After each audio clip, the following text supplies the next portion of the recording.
rápidamente con las preguntas. ¿Vale? Ya os han explicado la línea, no os olvidéis, ¿vale?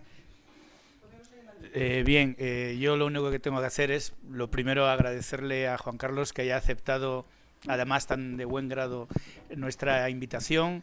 Yo creo que es un renacentista en nuestro tiempo, capaz de dominar todas las artes, de hacerlo bien. Es un espectáculo en sí mismo por la maravilla con que declama, la maravilla de su obra, cómo actúa, lo mismo te toca el acordeón, que te recita un poema, que se pone a dibujar. Es, bueno, pues creo que estos homenajes que hacemos, se lo comenté a él, al final es casi un acto de parasitismo, es decir, nos aprovechamos de él, porque siempre obtenemos muy buenas lecciones y siempre aprendemos de personajes que son realmente interesantes. No solamente es un artista, debo decir, sino también que es una persona, y es una faceta que quiero resaltar, muy comprometida con, sobre todo con el ámbito social, el ámbito de la memoria histórica y, en definitiva, con las necesidades de la gente. No creo que deba decir nada más, simplemente darte las gracias por haber aceptado nuestra invitación. Y el protagonismo es de los alumnos y tuyo, y espero que cuando salgas de aquí salgas satisfecho. Está preparado. Pues buenos días, amigas y amigos. Muchas gracias, Macarena, gracias, Antonio, gracias al resto del claustro de profesores. Manuel. Bueno, los excepcionales sois vosotros y vuestros profesores, que crean esta posibilidad de diálogo y encuentro en estos tiempos donde la atención por la cultura y la gente que se dedica a coleccionar sueños es tan escasa. Yo estoy realmente feliz y encantado de estar esta mañana, compartir esta mañana con vosotras y vosotros también. Y solo os quisiera pedir una cosa, que me consideréis como lo que soy, sencillamente un amigo vuestro.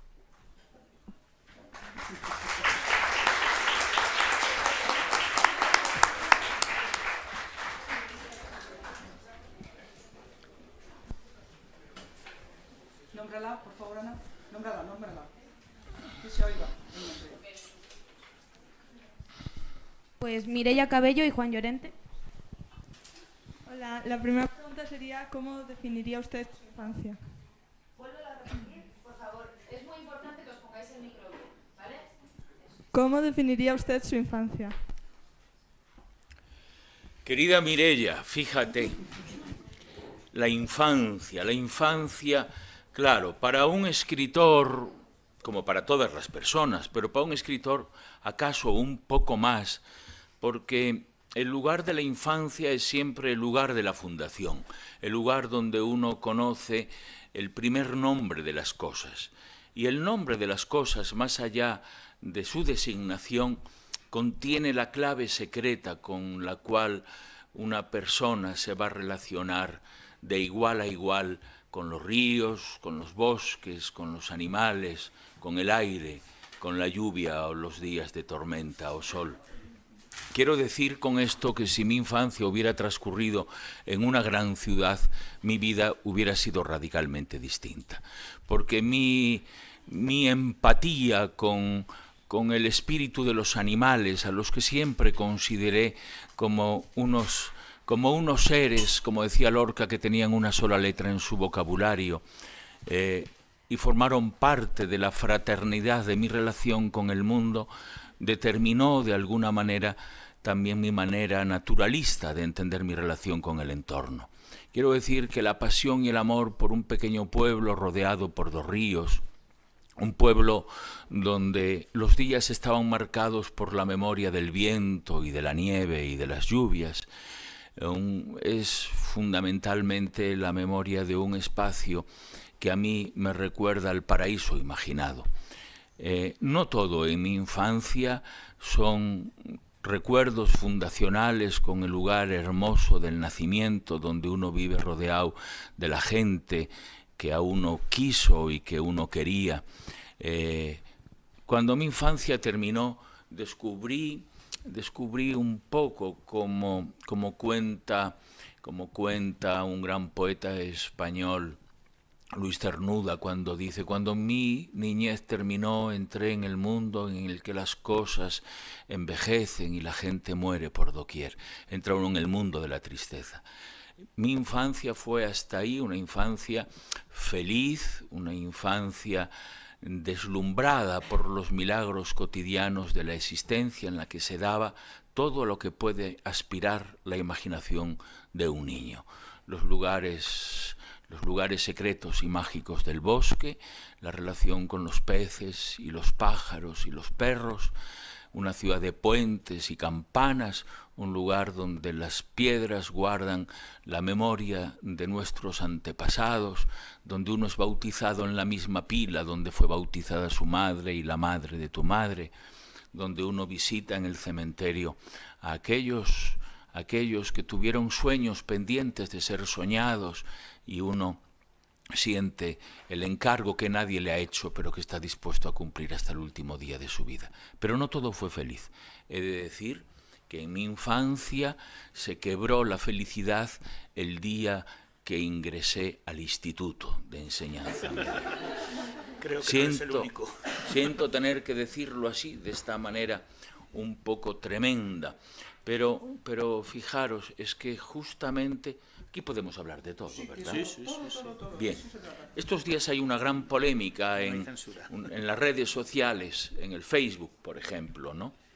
Porque el otro día en un programa de televisión, un locutor, un tal Sobera, Carlos Sobera, ¿no?, recibió la visita o el encargo de un sacerdote que había sido su profesor durante la infancia.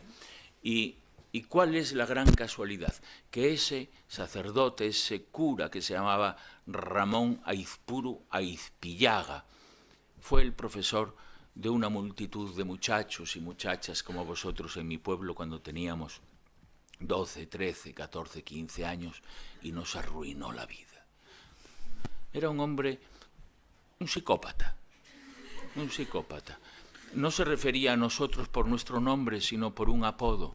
Y la práctica pedagógica cotidiana eran las bofetadas, la humillación, el menosprecio, el acoso, la falta de respeto. Era alguien que no tenía ninguna empatía por lo humano ni por sus alumnos. No es esta maravillosa convivencia que uno respira nada más poner el pie en este vuestro instituto. Entonces, para mí, cuando puse el pie en las aulas, puse el pie en el infierno. Solo la alta creencia de que había algo que a mí me salvaba y que, fijaros, fue la poesía. La poesía apareció en ese instante, cuando yo tenía 12 años, 13, en mi vida, como la única posibilidad de salvación. Yo estaba en clase escuchando aquellos gritos, aquellos ruidos, aquellos llantos de mis compañeras y compañeros, entre las risas de los más mayores, que eran unos cobardes que no nos defendían ante aquel cura maldito, y leía, descubrí entre las páginas de un libro el primer poema que yo recuerdo. El primer poema que yo recuerdo fue El romance del prisionero. Me lo aprendí de memoria. Que por mayo era por mayo, cuando hace la calor, cuando los trigos se encañan y están los campos en flor. Cuando llegaba a los versos que decían: matómela un ballestero, dele Dios mal galardón. Yo miraba al cura, decía: dele Dios mal galardón. Utilizaba las palabras de aquel poema como un conjuro, como un acto de legítima defensa contra aquel autoritarismo franquista que era la España oscura de la dictadura del miserable general Franco, ¿no?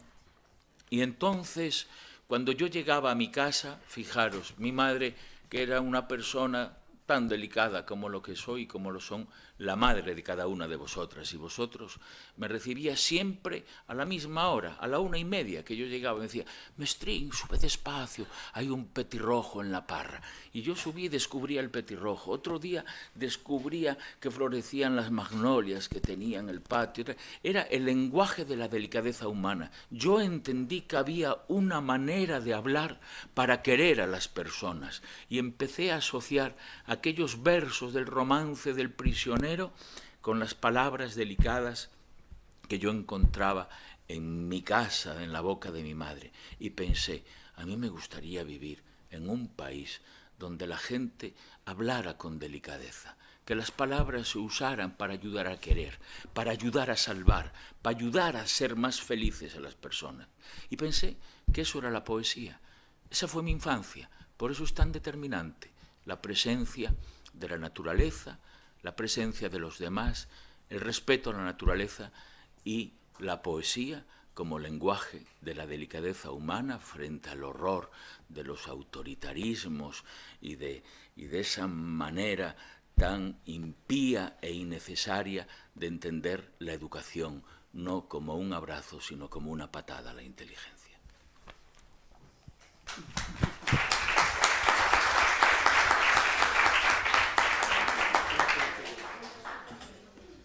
Buenos días. Yo le quería preguntar que a qué edad comenzó a realizar obras artísticas tanto en la pintura como en la poesía.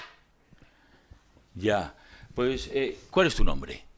Juan, fíjate, Juan, yo creo que empecé a escribir y a pintar cuando perdí la poca razón que aún me quedaba, es decir, a los 7 años, más o menos. Sí, porque recuerdo perfectamente el primer poema que escribí como tal, del que yo tenía conciencia de que era un poema y que está muy vinculado a la historia que os he contado antes, ¿no? Yo había escrito, bueno, no había escrito, me gustaba mucho una chica de mi clase, muchísimo, pero no me hacía ningún caso. Y yo pensé que a lo mejor escribiéndole un poema la cosa podía avanzar hacia el diálogo.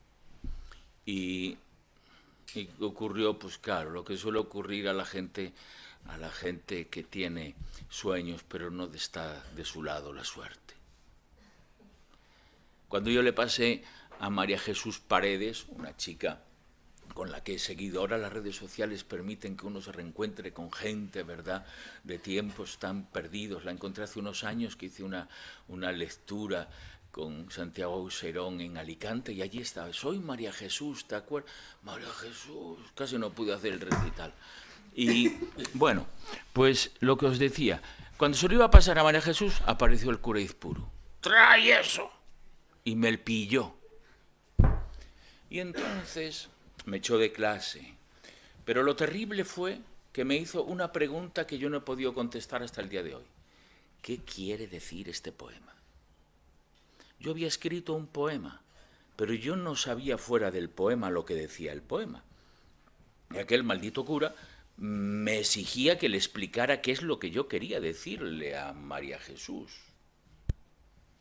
Bueno, el poema no lo olvidaré nunca, porque lo tengo como grabado en bronce en mi conciencia. El poema decía: el pirimpelo de la Ariantina danza viriómpiro en la tarima, azucarero de trementina porcelidante como el diamante es el camelo de un caramelo de trementina, pagilontina de malvavisco y un arzobispo de purpurina.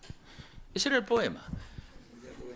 Ese era el poema. Yo creo que cogí palabras de aquí y de allá, intenté hacer algo llamativo, pero en el que yo ponía toda la intención de hacer algo bello para alguien que era bella. Y entonces esa alianza entre la voluntad de lo que uno quiere y la interlocución de esa presencia súbita que despierta en uno el interés por algo, hizo que surgiera lo que es la poesía, es decir, una necesidad, una herramienta que nos pone en la mano la cultura, la intuición, los sueños, el deseo, para transfigurar la realidad, para llevarnos con esa esperanza de las palabras mucho más lejos de donde nos iba a dejar el miedo de permanecer callados o en silencio. Con lo cual, querido Juan, yo creo que la poesía y la pintura y los dibujos empezaron a estar de manera cotidiana y permanente en mi vida cuando yo empecé a sentir necesidad de hablar con un otro y también cuando sentí la necesidad de defenderme del miedo. Creo que esas dos herramientas aparecen en la mano de un muchacho a una edad temprana, a la edad que tenéis vosotras y vosotros, cuando la poesía y el arte, el pensamiento, la filosofía, en suma, los grandes constructos de la inteligencia, se convierten en un taxi que lleva a la gente donde la gente quiere ir a vivir felizmente su vida.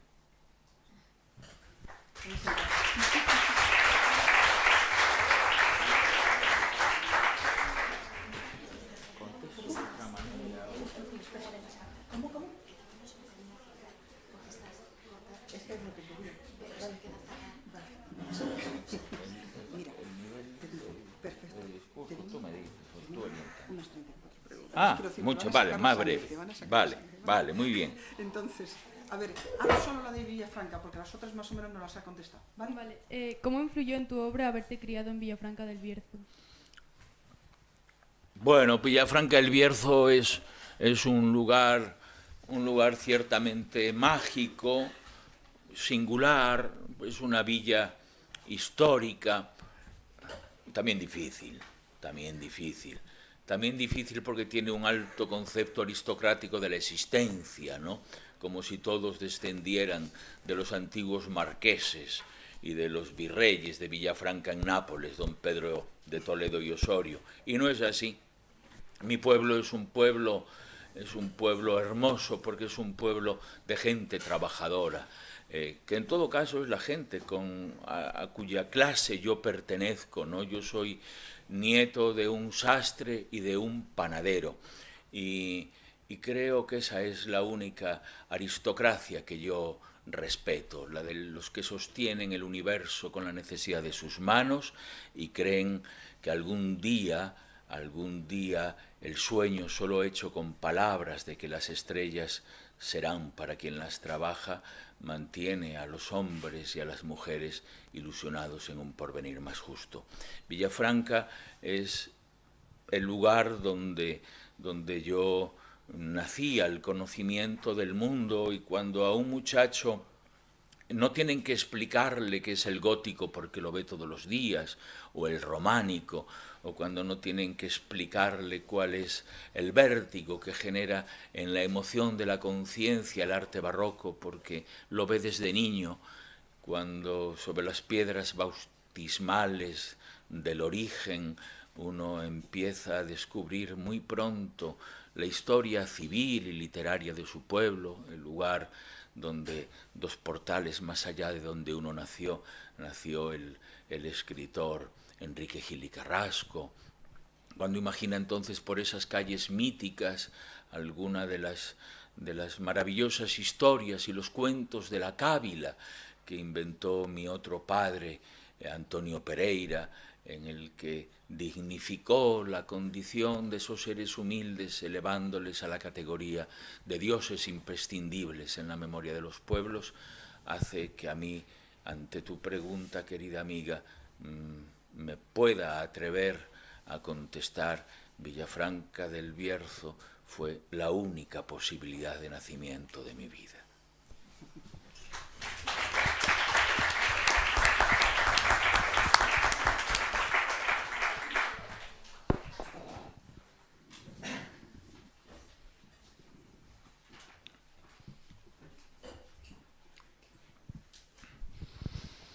Hola, bueno, nuestra pregunta era saber cómo era la relación con tu abuelo materno. ¿Cómo os llamáis? Patricia Y Paula. Patricia y Paula. La relación con mi abuelo paterno. Claro, yo tenía, como todos tenemos, pues dos abuelos, el paterno y el materno. Bueno, a lo mejor se puede tener solo uno, o no tener ninguno, pero los que tenemos abuelos solemos tener dos. Mi abuelo materno se llamaba Leonardo Mestre. Leonardo Mestre había nacido en una aldea de Orense, era hijo de campesinos, y a los 18 años bajó de su aldea en Guinzo de Limia, cerca de Castro Caldelas, cogió un barco y se fue a La Habana. No había visto nunca la electricidad, no había visto nunca el mar, no sabía lo que era un barco, no sabía lo que era una travesía, no sabía dónde quedaba La Habana, posiblemente no había visto nunca un mapa. Y en el barco se encontró con una muchacha de 17, Rosa González, de la aldea de Moral, en El Bierzo, que llevaba un capazo lleno de hogazas de centeno, e imagino que algún trozo de espinazo o algunos chorizos para la larga travesía, que ellos imaginaban que iban a durar pues 2 o 3 días, y no casi el mes que aquello duraba. Se conocieron, imagino, mirando el mar y los grandes peces de los mares, bajo alguna noche de luna, aquellos seres. Fijaros qué valentía, como la de tantos de nuestros antepasados, ¿no? Montar en un barco y marchar a La Habana a los 17 años sin conocer nada. El caso es que no se volvieron a separar. Cuando llegaron a La Habana, mi abuelo Leonardo Mestre le compró una peineta de Carey. Imagino que se enamoraron ya por el camino. No se separaron hasta su muerte, ni incluso en su muerte, porque cuando murió mi abuelo Leonardo Mestre, mi querida Rosa González comenzó a llorar y no dejó de hacerlo hasta el día de su muerte, algunos años después. Hay pasiones que están por encima de la voluntad de los seres, como destinos que construyen de una manera radicalmente hermosa, bella y por tanto a veces terrible la vida de las personas. Mi abuelo Leonardo Mestre regresó, mi madre, la primera hija de estos muchachos, Esperanza Mestre, nació en La Habana, nació en Ciego de Ávila, provincia de Camagüey, isla de Cuba. Se vino para aquí a los 4 años, vivieron en Villafranca y mi abuelo ejerció desastre, era un hombre elegante, sobre el que Antonio Pereira escribió algunas memorables evocaciones, ¿no? Tiene algún cuento Antonio Pereira en el que habla de mi abuelo Leonardo Mestre, que peinaba a la derecha y entonces todos los oficiales a los que él enseñaba a coser se peinaban a la derecha. Pero si se peinaba a la izquierda, todos los oficiales que trabajaban con él allí en la sastrería se peinaban a la izquierda. Ejercía una influencia estética sobre los jóvenes que de la montaña bajaban a su sastrería Villafranca. Era un hombre cordial, un hombre ciertamente triste, una tristeza que no pudo nunca ocultar y en la que hay, yo creo, que una profunda razón vinculada a las heridas de la historia. Mi abuelo Leonardo Mestre, un humilde sastre de Villafranca del Bierzo, vivía al lado de la casa de José Pereira, que era el padre de Antonio Pereira y que era ferretero y herraba caballos. Y al lado tenía la preferida, no sé, la preferida o la favorita, una tienda de ultramarinos Emilio Silva. Emilio Silva era un comerciante de Villafranca que desapareció un mes de septiembre de 1936 y apareció 80 años después en una fosa en Arganza, en El Bierzo, porque había sido raptado y fusilado por pistoleros falangistas en septiembre del 36 por el delito de haber defendido la enseñanza laica y pública en el pueblo. Esa desaparición de Emilio Silva, íntimo amigo de mi abuelo Leonardo, supuso una profunda tristeza. Emilio Silva se había hecho un traje de Mahón, imagino que para las fiestas del Cristo, que nunca pudo llegar a recoger. Yo recuerdo de niño, en la sastrería de mi abuelo, en uno de los altillos, allí continuaba cerrado el paquete, envuelto en papel de estraza, con el nombre de Emilio Silva. Nunca se deshizo de él, siempre en la esperanza de que algún día regresaría. ¿Qué quiero decir con esto? Que mi abuelo Leonardo Mestre era un hombre del que posiblemente yo heredé el cariño por la memoria y sobre todo la simpatía por los desobedientes, los indóciles, los débiles y los desesperados, es decir, aquellos que hacen la vida más bella.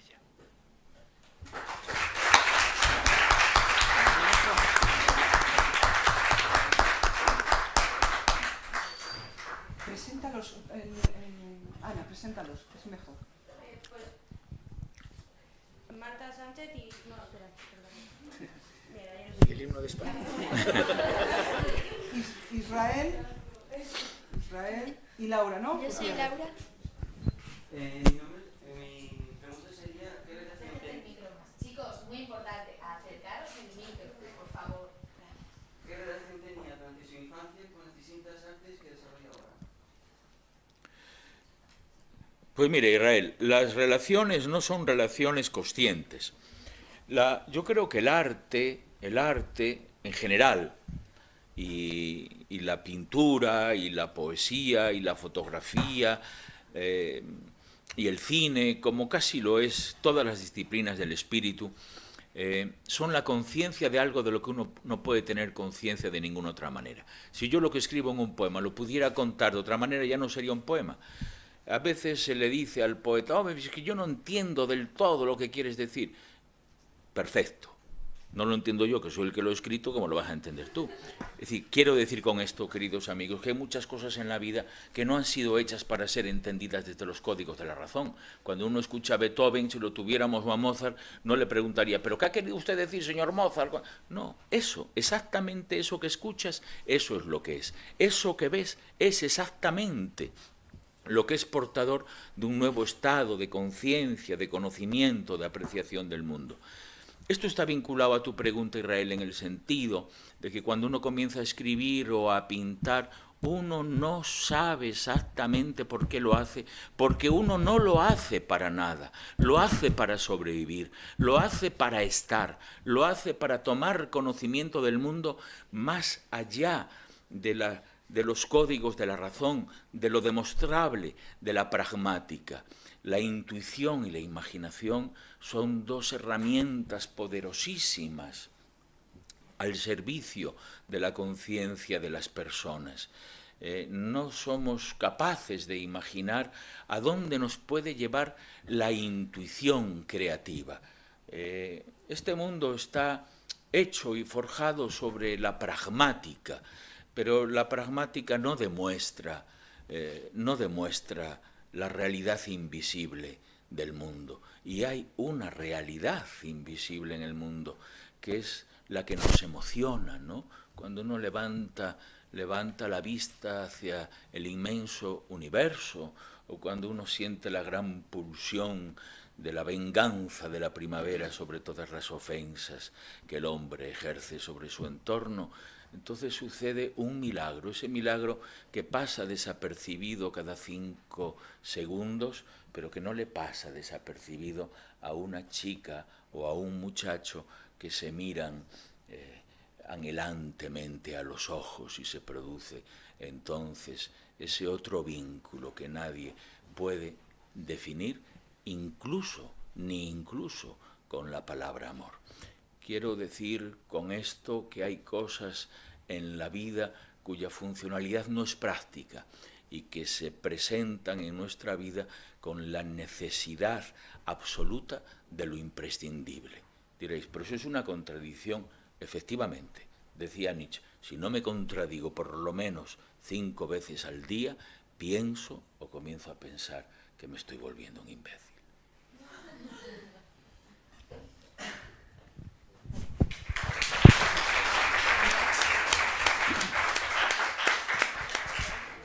Ainara Nalda.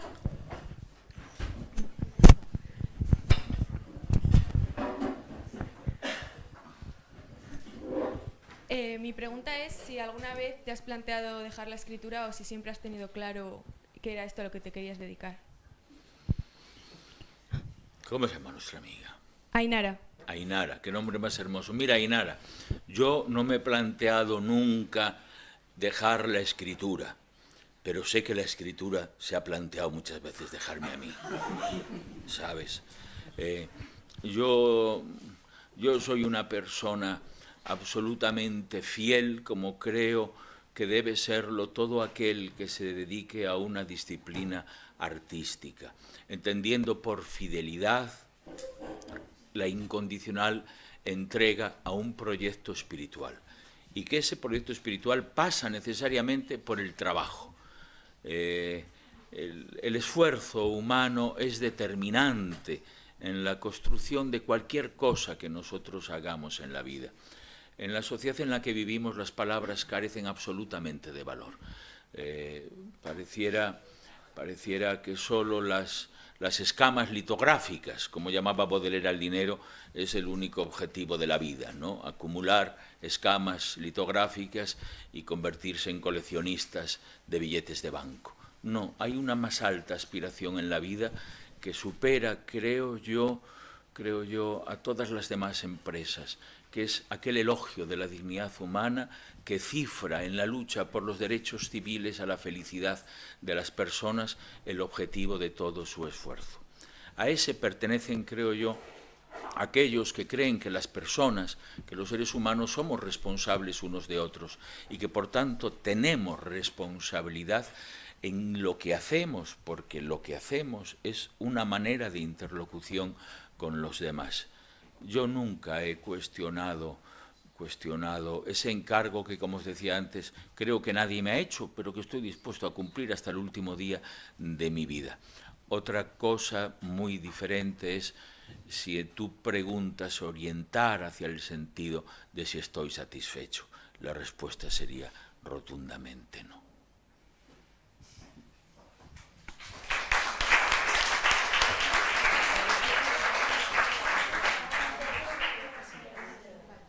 Mi otra pregunta es si siempre te ha apoyado tu familia o tu círculo social en tu pasión o te has encontrado opositores.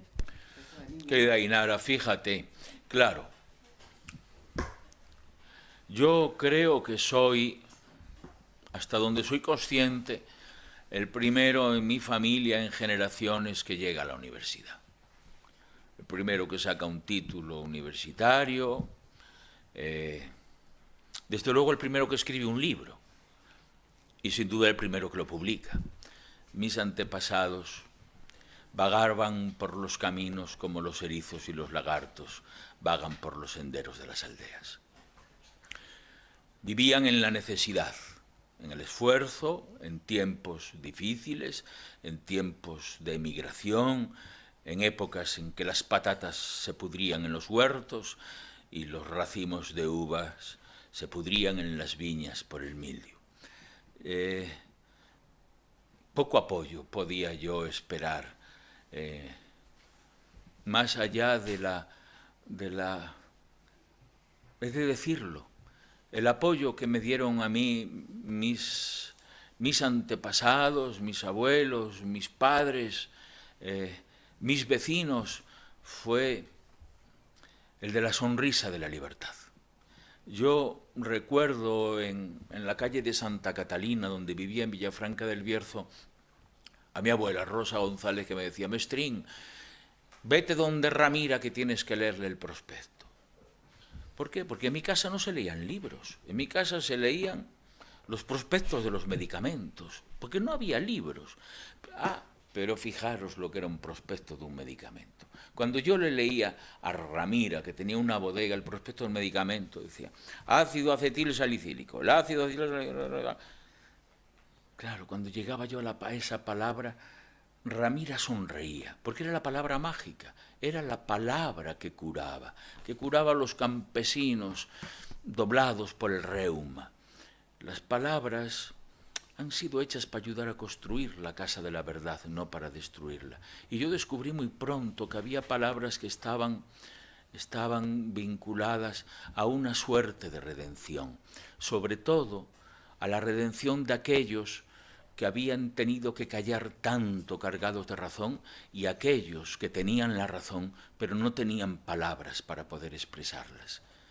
Y entonces el apoyo que yo sentía de ellos era el apoyo que se le da a aquellos que, como yo, tuvieron la oportunidad de tener palabras y otros esperaban que fueran algún día bien usadas. Creo que es la única conducta que he intentado mantener en mi vida, hacer con las palabras de mis antepasados, con las palabras usadas ya por otros y que nunca fueron escuchadas, la voz moral de los silenciados.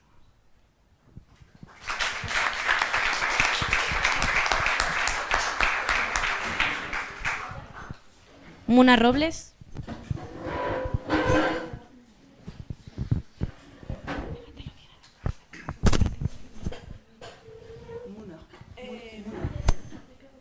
Muna, acércate y léelas todas. Y que él... El micro.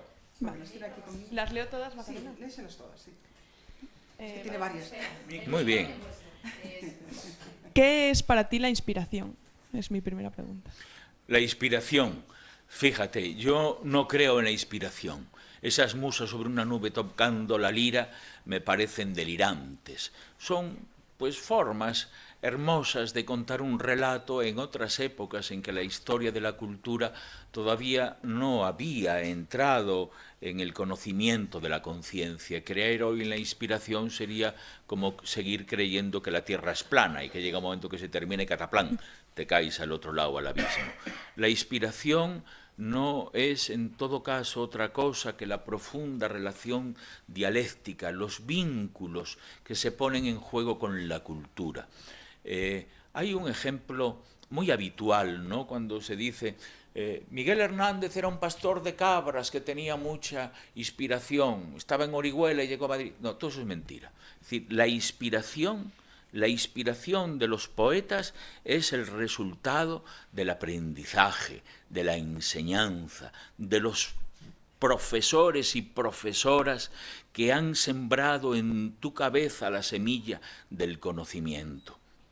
Miguel Hernández, cuando llega a Madrid, había leído a Góngora y era amigo de Augusto Pescador Sarguet, que escribió un libro sobre Galeno, la tercera figura de Galeno, y su amiga en Madrid era la filósofa María Zambrano. Es decir, no había nada de casualidad, nadie nace sabiendo, existe la posibilidad. Miguel Hernández es el resultado de la institución libre de enseñanza, de aquel viejo sueño de Pablo Iglesias que creía que a los trabajadores había que darles pan y libros, y que pensaban, como pensaba Lorca, que acaso, en vez del pan completo, medio pan y un libro. Porque, como decía Federico, el hambre física puede llegar a saciarse, pero el hambre del espíritu es insaciable y es la que crea la posibilidad en la conciencia de las personas para transformar la sociedad sobre unas bases radicalmente más justas que impidan algún día que exista el hambre. Pero todo eso solo se hace a través de los libros y del conocimiento. La inspiración no llega del cielo, la inspiración es el esfuerzo que pone alguien para, leyendo a los demás, porque todos trabajamos con las ideas que tuvieron otros. El originalismo no existe, además no sirve para nada, no se puede tocar una guitarra con 7 dedos, no. Es el enfrentarse consciente de lo que uno hace a la gran tarea del esfuerzo humano. Pero ese esfuerzo es inabordable si no existe la igualdad de oportunidades, si no existe la posibilidad de una enseñanza pública, laica, libre, que nos haga creer conscientemente sobre la base científica de la razón que la intuición y los sueños forman parte del mismo derecho civil a la creación.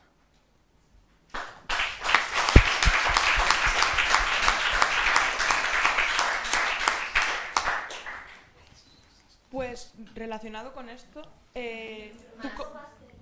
¿tú cómo crees que debería ser una buena clase de lengua? ¿Cómo crees que un profesor enseñaría bien lengua? Ya, mira, yo no soy pedagogo. Ese es un compromiso, ¿eh? Eso es un disparo. Yo no soy pedagogo, pero el otro día estuve en un instituto en nuestra comunidad de Castilla y León. Y en un encuentro, después de una lectura, se ofreció la profesora, una amable profesora de lengua, ofreció la palabra a los alumnos. Y una compañera de clase, como tú, de tu edad, y otro muchacho que se llamaba, qué curioso, ahí se murió el gran Forge, se llamaba Blasillo, no lo olvides, Blasillo. Y entonces, claro, recuerdo porque la profesora le dijo, Blasillo, y Blasillo se quedó así un poco, dijo, no, tú no preguntes. Y yo le dije, ¿por qué no va a preguntar? Y Y Blasillo hizo la siguiente pregunta. Me dijo, mire, yo solo quería decir una cosa. Quería decir... La profesora lo volvió a mirar y Blasillo quedó... Y yo me di cuenta inmediatamente que Blasillo posiblemente fuera el desobediente de la clase, con lo cual tenía más interés que nadie en que Blasillo hablara. Pero Blasillo, claro, fíjate lo que me dijo, no, si además yo solo quería decir que a mí, vamos, que no he entendido nada de lo que usted ha dicho, lo dijo así, tal cual, pero me ha gustado, y mucho. Y los chavales se rieron de él, ¿no? Y yo dije, Blasillo, es que eso es fundamental, amar lo que uno no entiende. Amar lo que uno entiende es fácil. Lo difícil es acceder a lo desconocido. Entender que el arte, la música, la literatura, el pensamiento ensancha los horizontes significativos del porvenir. Entonces, cuando uno va más allá de lo conocido, todo resulta desconocido. Pero es esa nueva forma de conocimiento la que amplía el arte, la que nos ofrece la posibilidad de generar una legislación invisible para hacer más habitable el mundo. Es decir, cuando Shakespeare escribe el Romeo y Julieta, lo que está haciendo hace 6 siglos es abriendo la posibilidad de que algún día los adolescentes de diferentes clases sociales se puedan enamorar, ¿verdad?, sin necesidad de pagar con la vida por ello. Cuando Oscar Wilde, en la prisión de Reading, con su traje de presidiario a rayas, encerrado y condenado vilmente por homosexual, escribe la balada de la prisión de Reading, lo que está haciendo es ampliar los horizontes significativos del porvenir para que algún día una muchacha y una muchacha y un muchacho y un muchacho se puedan dar de las manos y pasear libremente por los parques. Es la legislación invisible de la poesía la que sin tiempo en la historia crea otras posibilidades para que el mundo sea menos ancho y menos ajeno y a la vez sea más íntimo la voluntad de la felicidad de las personas. Quiero decir con esto, querida amiga, en la exactitud de tu pregunta, que era exactamente cuál. Que cómo debería ser una clase de Ya, lengua. que cómo debería ser una clase, claro, efectivamente, y comencé con eso. Bien, entonces la segunda pregunta era de una chica como tú también, de tu misma edad. Y la pregunta fue la siguiente, era una pregunta autorizada ya, autorizada, no como la de Blasillo. Y la pregunta fue, señor Juan Carlos Mestre, hemos observado que en su poesía son predominantes las oraciones subordinadas de subjuntivo. Y yo, a medida que avanzaba la pregunta, me iba agarrando la cabeza, porque yo, claro, nunca he sido consciente de escribir con oraciones subordinadas ni de subjuntivo ni de infinitivo, si es que existen. Yo no sé nada de todo eso, porque la poesía y la literatura es una gramática, es una conciencia que carece de gramática. ¿Qué quiero decir con esto? Que si un poema se lee buscando las oraciones subordinadas de subjuntivo, lo más probable es que uno se encuentre, no voy a decir con lo que se puede encontrar, pero desde luego no se va a encontrar jamás con el poema, con el vértigo, con el temblor, con la sorpresa, con la caricia inteligente de la delicadeza de esas palabras que han desobedecido el rol que les asigna el diccionario para encontrarse sin que estuvieran previsto y significar algo que antes no existía en el mundo. Cuando un poeta escribe, he ahí el mar en un abrir y cerrar de ojos de pastor, ¿qué está diciendo? Exactamente eso, una realidad que antes no existía en el mundo. Cuando Lezama Lima, el poeta cubano, dice, escribir poesía, la poesía es como masticar un cangrejo hasta exhalarlo por la punta de los dedos al tocar un piano. Ese tipo de conocimiento que nos aporta la poesía es el camino hacia otra parte, el camino en el que la inteligencia conquista nuevos mapas en el territorio de la imaginación y por tanto creo que la pedagogía de la literatura, de la poesía, debería ceñirse al estímulo, a que cada poema sea entendido por cada alumna y cada alumno tal como él quiera. ¿Qué quiero decir con esto? Que un libro de poemas es una caja de herramientas al servicio de la conciencia de las personas. Cada uno sabrá para qué le sirve. Y que entonces establecer una única y ortodoxa manera de entender un texto está reñido con el acto supremo de la libertad, que es el de leer e imaginar. Esto no tiene nada que ver con la filología ni con la gramática, que es otro tipo de disciplina.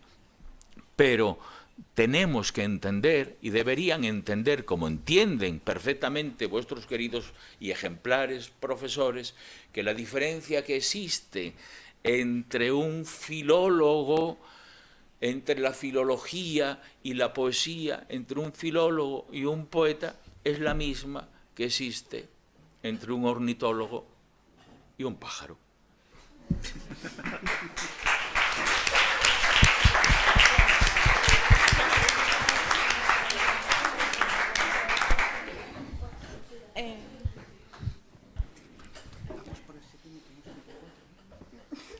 ¿Hay que valorar a un autor teniendo en cuenta su ideología, o si te gusta su obra debes dejar a un lado la ideología que tenga este autor? Mira, no se puede escribir un buen poema si antes no se es una mejor persona. ¿Qué quiero decir con esto? Que la ideología no se puede desterrar de ninguna actividad de la vida. Parece que tuviera mala prensa la ideología, decir, es que es muy ideológico. Claro, la ideología, como la política, como la literatura, como la filosofía, como la apreciación de cada uno de los hechos de inteligencia que nos suceden y que conforman parte de los discursos sociales, es una parte esencial de la manera de entender el mundo. ¿Cómo vamos a prescindir a estas alturas de la historia, ¿no?, para entender la historia de las clases sociales sin tener en cuenta a Carlos Marx, o sin tener en cuenta en el terreno del pensamiento crítico a Sigmund Freud, o cómo se puede entender nuestra manera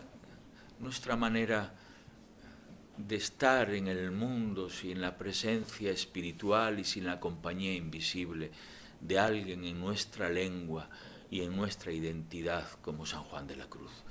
Creo que es de ese cúmulo de cosas, de esa estratificación permanente del pensamiento, de donde surge toda obra. No hay una obra que esté exenta de ideología y no hay ninguna obra que no cumpla una función política o una función social. Incluso aquellas que intentan desterrar el pensamiento político o ideológico de su obra son las que más reflexionan sobre ello, porque no hay nada inocuo, todo significa, e incluso aquello que intenta no significar en determinado estrato del pensamiento es precisamente lo que más significa, porque nada está más próximo a la voluntad de lo que se hace que aquello que se pretende rechazar. Es decir, la vida está hecha de múltiples circunstancias. Nuestro ser cotidiano de este instante está hecho del aire, del oxígeno, pero también de la luz y del frío. Y está hecho esencialmente de algo que es lo que me permite a mí hablar ahora, que es la energía espiritual de vuestro cariño, que es para mí una manera ideológica de estar en el mundo, una apuesta hermosa de apostar por el diálogo, y eso es una forma claramente política y elegida. Vuestra conducta es un don y es una gracia, pero construida con el esfuerzo que no solo a vosotros os pertenece, sino al sistema de valores de la gente que os rodea. ¿Cómo se va a juzgar una obra si no es teniendo en cuenta todas las grandes tensiones que la generan?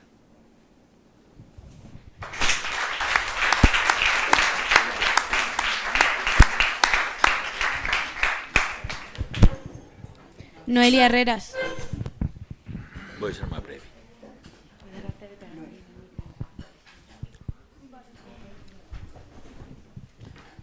Voy a ser más breve en las respuestas porque me dice Macarena que son 30 y tantas, llevamos 8. Aquí. A raíz de la muerte de su amigo y poeta Gilberto Núñez, usted encuentra el estoicismo en la reflexión y enredo de las palabras con su primer poema propio, Elegía en Mayo. ¿Qué influencia pudo tener ese suceso en tu forma de ver la vida o escribir? Es una pregunta muy conmovedora, querida amiga. La muerte de mi amigo Gilberto Núñez Ursinos cuando yo tenía 16 años supone el enfrentarse por primera vez en la vida a la muerte de alguien al que uno ha querido. A mí no se me había muerto nadie, no habían muerto mis abuelos, ni ningún amigo, ni los amigos de mis padres. Era un mundo en el que toda la gente vivía eternamente en un estado, en un tiempo en el que la duración no había hecho presencia como si fuera un espectro. La muerte de mi amigo Gilberto Ursinos fue mi primera gran tristeza. Fue una desaparición de una persona mágica, encantadora, en la que yo creía como puede creer una noche en las estrellas. Es decir, era una presencia cotidianamente esperada, era la primera mano dialogante que había escrito,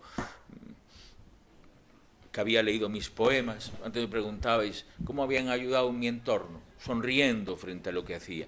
Pero Gilberto Ursinos no. Gilberto Ursinos, que jugaba la partida de dominó y de cartas con mi padre, leyó mis primeros versos. O sea que su desaparición fue para mí terrible. Y fue terrible y a la vez consoladora, porque creo que él, en esa trágica circunstancia de su suicidio, pensó en un acto de tremenda generosidad frente a aquel muchacho adolescente al que le gustaba la poesía, porque en la víspera de su muerte pasó por el horno de mi padre y me dejó un pequeño paquetito atado con un bramante y envuelto en un papel de estraza, escrito con un lápiz de aquellos que imagino que eran, no tengo la certeza, de carpintero, porque era un lápiz azul. Solo escribió, dáselo al niño. Y yo, el día, regresando del cementerio, al día siguiente, era un domingo de 1 de mayo, y me dijo, mira, justo pasó Gil por el horno y te dejó esto antes de ayer. Y yo cuando abrí ese paquete, había 3 libritos de la colección Adonais. Uno eran los cantos pisanos de Ezra Pound, un poeta norteamericano extraordinario que vivía en Italia. El otro era la Návasi de Saint John Perse, un poeta francés que fue premio Nobel y que entró en mi vida de una manera persuasiva. Y el tercero era Sublevación inmóvil de Antonio Gamoneda, que estaba dedicado a Ursinos, una dedicatoria que no olvidaré nunca. Lo tengo el libro en casa, pone a Gilberto Ursinos, compañero vertical de poesía y vida. O sea que yo cogí aquellos 3 libritos y en esa adolescencia los leí con la pasión de quien recibe, eso sí, un encargo real. Y articularon de tal manera mi cabeza que me hicieron pensar que más allá de la dolorosa circunstancia de la muerte, de la profunda tristeza que embargaba aquel joven poeta de Villafranca del Bierzo, amigo de los ríos y de los pájaros, había algo redentor también en el dolor. La conciencia clara de quien no soporta la vida, pero que aún así, inmolándose, no deja un triste testimonio, sino que deja un puente de luz para que los que siguen en el mundo puedan entrar un día en las bellas ciudades del amanecer.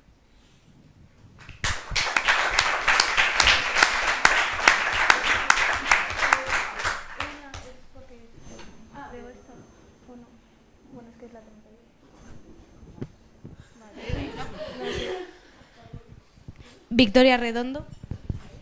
Pégatelo bien. Muy buenas. Muy buenas, Victoria. Usted vivió varios años en Chile. ¿Cómo fue su estancia allí? Bueno, podría empezar a hablar y ya terminaríamos mañana, porque los años de mi experiencia chilena son años complejos, apasionantes, difíciles, hermosos y turbadores a la vez. Chile entró muy pronto en mi vida. Yo leí muy joven a Pablo Neruda, que fue durante mucho tiempo un poeta que ocupaba toda mi admiración. Cuando yo conocí a quien fue después mi compañera, y sigue siendo después de 40 y muchos años, Alejandra Domínguez. Alejandra había venido de Chile después del golpe de Estado contra el gobierno, el hermoso y ensoñador gobierno del presidente Salvador Allende, contra el que el desgraciado general Pinochet dio un golpe de Estado. Y entonces se reforzó mi vínculo con ese país, al que yo por otra parte me sentía muy próximo, porque tenía muchos amigos en la lucha política de las postrimerías del franquismo, en Amnistía Internacional, una organización a la que me vinculé desde muy joven, y conocía a muchos exiliados, y en aquel entonces, en los años finales de la dictadura del general Franco, en España existía un partido político, el Partido Comunista de España, que de alguna manera aglutinaba la oposición contra la dictadura. Yo militaba en ese partido y conocía a muchos chilenos. O sea que cuando yo llegué a Chile, la verdad, el conocimiento de la realidad de ese país era para mí, si no absoluta, muy próxima. Y esos años allí me hicieron asistir por la vía imperativa de los hechos a las grandes tensiones de la historia. Ahí conocí a algunas de las personas fundamentales en mi formación política, ideológica, a amigos fraternos que siguen formando parte imprescindible de los afectos de mi vida, y también entré en contacto, creo yo, con algo que guarda relación con mi condición de poeta. Conocí personalmente a algunos poetas que cambiaron de una manera casi constitutiva mi manera de entender el hecho poético, como fue Gonzalo Rojas o Nicanor Parra, cuya presencia gravitante en mi vida y dialécticamente en mi relación con la literatura fue esencial. Chile forma parte de una memoria llena de dignidad, llena también de esperanza y, por qué no decirlo, de oscuros recuerdos que ojalá nunca vuelvan a repetirse en la historia de nuestros pueblos. El gran costo que el autoritarismo, la intransigencia y el fascismo ejerció arruinando la vida a generaciones enteras de hermosas personas que soñaban con un más justo reparto de los bienes que gratuitamente ha dejado la tierra al servicio exactamente de todos, no de unos pocos. Muchas gracias. Laura Fernández.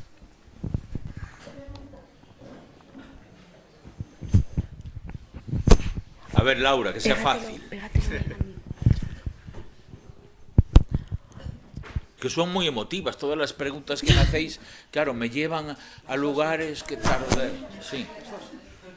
Las dos a la vez. Si le traes la raya, Vamos. A la hora de escribir, ¿hay algún tipo de música que le ayude en esta tarea?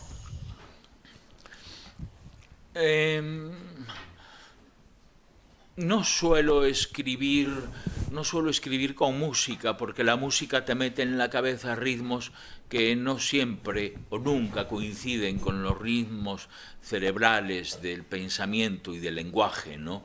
La conciencia tiene su propia gramática. Entonces, esa zona de tensión entre la música y la configuración de un universo exterior suele entrar en colisión inarmónica con lo que uno está pensando o con la construcción imaginaria de ese pequeño mundo musical que uno tiene también en la cabeza. O sea que no suelo escuchar música sino para leer, más que para escribir. Y cuando lo hago, siempre ha de ser una música leve, una música que entre de puntillas, en mi conciencia, exactamente como el mar se levanta por la noche para regar las rosas.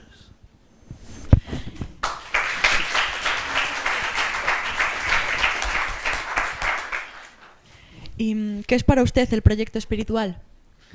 El proyecto espiritual, pues el proyecto espiritual es aquel que no está vinculado a ningún otro fin que no sea la reafirmación de la condición sagrada de la dignidad humana de la que somos portadores cada uno de los seres que vivimos en este planeta.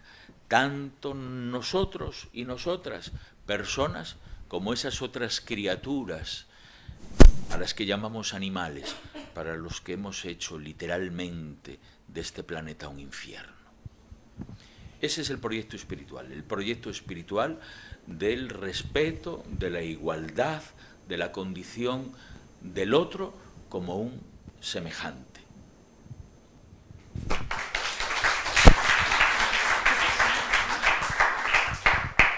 Bueno, yo soy Ana Abad y me gustaría saber por qué elegiste el acordeón y no otro instrumento.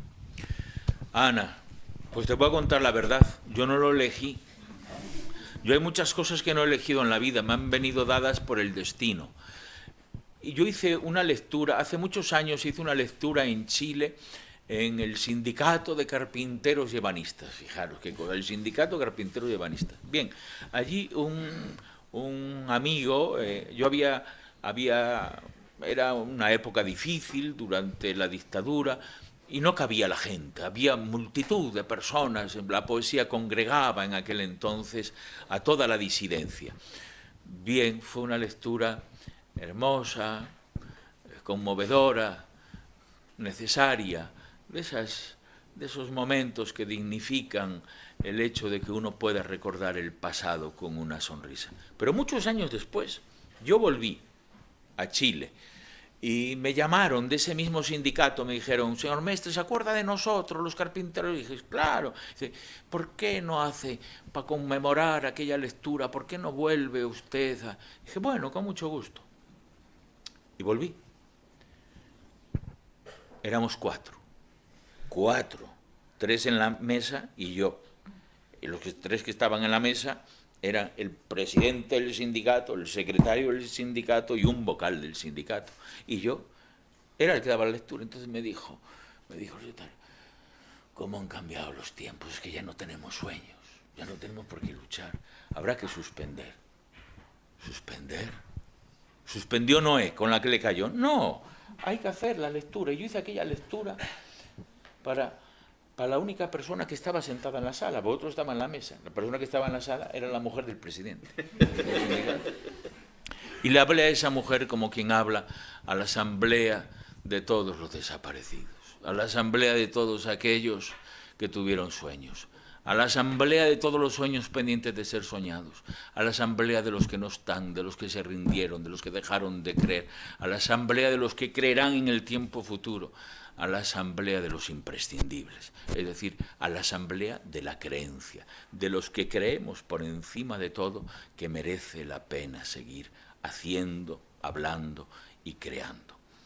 Y entonces fue una cosa muy enternecedora, porque había en la sala un pequeño acordeón de juguete, imagino que de alguna tarea escolar. Y entonces yo lo cogí y en uno de los poemas pues hice ti, ti, ti, y uno de los que estaba allí al día siguiente me llamó por teléfono y me dijeron, mire, queremos agradecerle lo que hizo por nosotros, sentimos que no hubiera ido nadie y que esta conmemoración haya sido tan distinta a lo que fue hace 20 años, pero le traemos este regalo. Y era un cajón, y dije, ¿qué habrá en este cajón? Cuando lo abrí, era un acordeón chino, que pesaba 25 kilos, algo que solo puede mover un músico o un forzudo, pero no un poeta que no sabe tocar el acordeón, además, como yo. Y consideré que era otro encargo. Dije, pues me regalan un acordeón. Y entonces aprendí a tocar un poco el acordeón. Pero la primera lectura que hice con ese acordeón hizo que unos amigos me dijeron, pues ¿dónde vas con ese acordeón, alma de Dios? Ese acordeón es para sacarlo así al balcón y dejarlo caer, es un acordeón. Claro, pues eso no suena, eso es una máquina de hacer ruido. Y me regalaron otro acordeón. Y así se empezó a suceder el tiempo y yo empecé a tener acordeones, hoy tengo más de 20. La gente me regala acordeones como si yo pudiera hervirlos y comer acordeones con patatas. Y el acordeón forma parte entonces de una divertida anécdota y de una compañía a la que yo ya no estoy dispuesto a renunciar.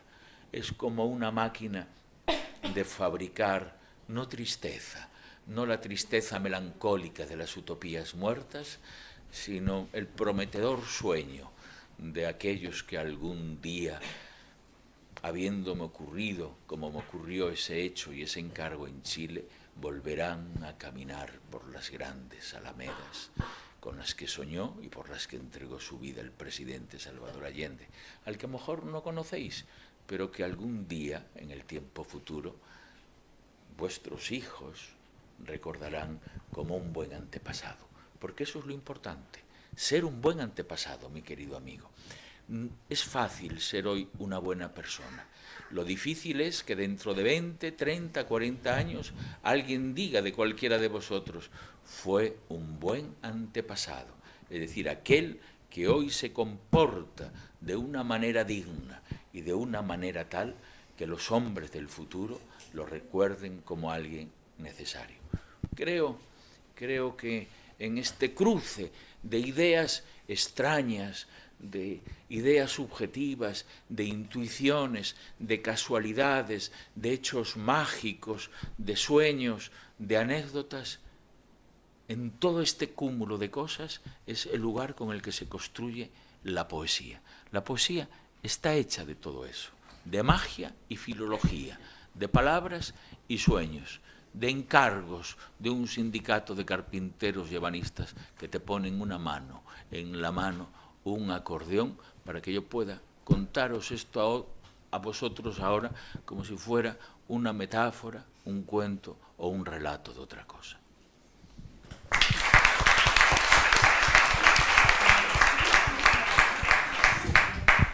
¿Y cómo crees que los jóvenes podrían interesarse más por la poesía? ¿Por la poesía? Pues eso es solo hay una manera. La única manera de interesarse por la poesía es la misma manera con la que tú te puedes interesar en otra persona.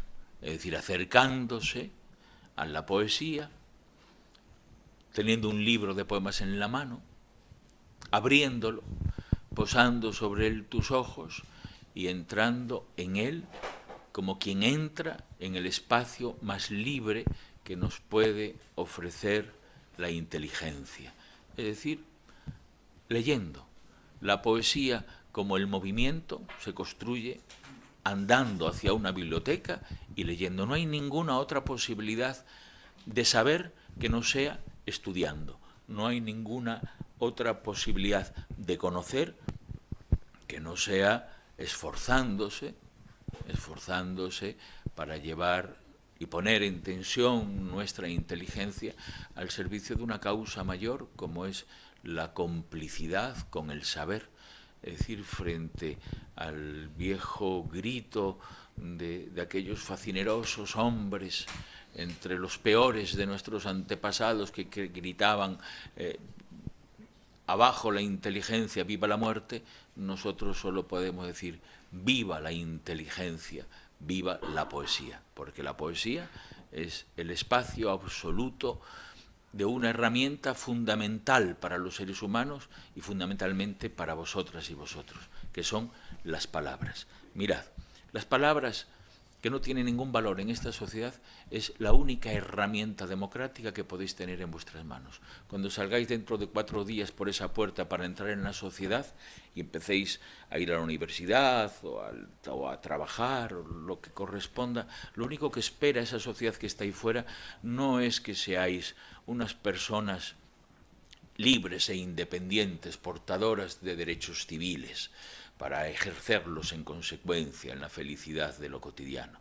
No, lo que espera de vosotros, lamentablemente, esa sociedad es que seáis unos clientes apenas con una hoja de reclamaciones en el bolsillo. Y la única manera de oponerse a eso es diciendo no, teniendo argumentos para enfrentarse a aquello que la sociedad de los mercaderes y de los pragmáticos que solo valoran la competencia de las personas contra las personas, tener ese argumento.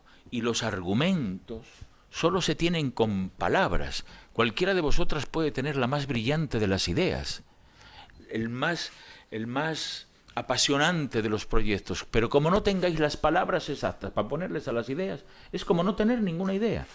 Hacedme caso, la palabra, las palabras que viven esencialmente en la casa de la poesía es la llave definitiva de vuestros sueños, es decir, de vuestro futuro, es decir, de vuestra felicidad. Acercaros a la poesía si queréis ser felices, acercaros a la poesía si queréis ser libres.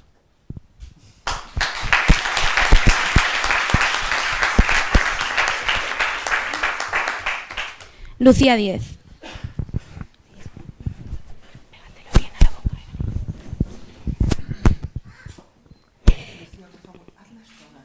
Las hago todas seguidas. Vale.